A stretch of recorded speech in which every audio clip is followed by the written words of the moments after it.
tell the Prime Minister? Sir Michael Fabricant, what if you were his advisor, what would you tell him to do?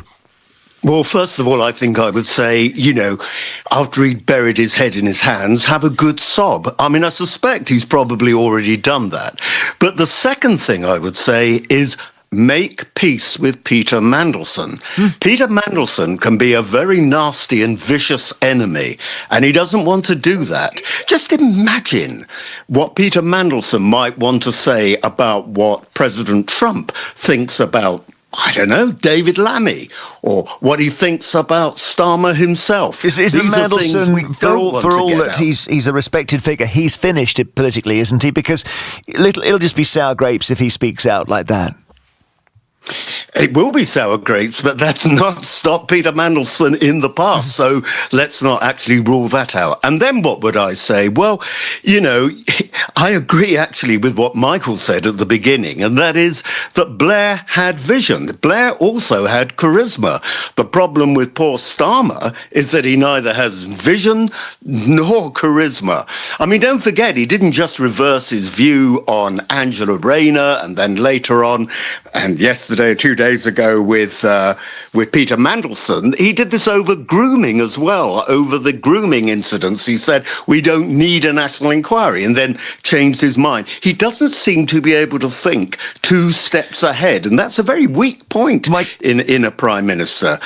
Look, all he can try and do is yet another reset, and that he will try and do, I suspect, in his conference speech. But, the problem is Starmer is not suited to be a prime minister. He is a very weak person in the sense of actually having the skill set that a prime minister needs. I think we've all seen that. Michael, and he's just going to make one mistake after another. Michael Fabricant, given that I think last time we spoke, we had some conversations about Mrs. Thatcher, and she was your heroine. You may correct me.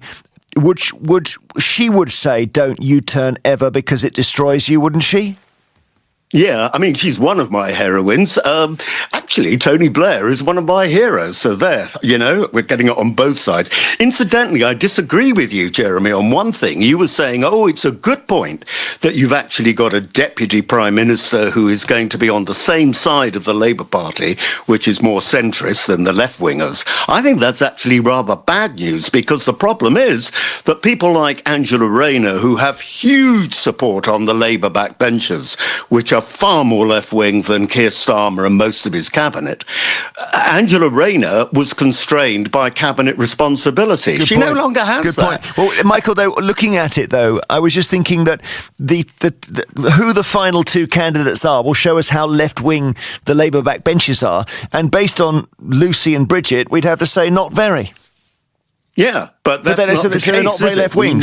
Actually, in practice, we saw it with the numbers of people who actually rebelled against the government chief whip and voted against welfare reforms. We know that the majority of Labour backbenchers are actually far, far more left-wing and very much hold similar views to that of Michael. Do you think Michael that's going to be a real problem for Starmer leading into the future? Plus the fact that, as I say, he's not endowed with great personality or vision. So you've got quite a vacuum there.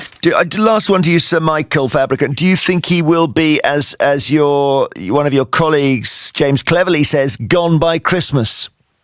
No, I don't. I disagree with James, because the Conservative Party has the gloom of having rules about how to get rid of a leader. That's not the case with the Labour Party. I mean, they did eventually get rid of Tony Blair, which in my opinion was madness at the time. But it was very difficult to do that. And there was nothing in the rule book which actually meant that Tony Blair had to go. No, but in the end, he went. Yeah. No, I don't think he'll be gone by Christmas. I do think that Keir Starmer is a dead man walking, though.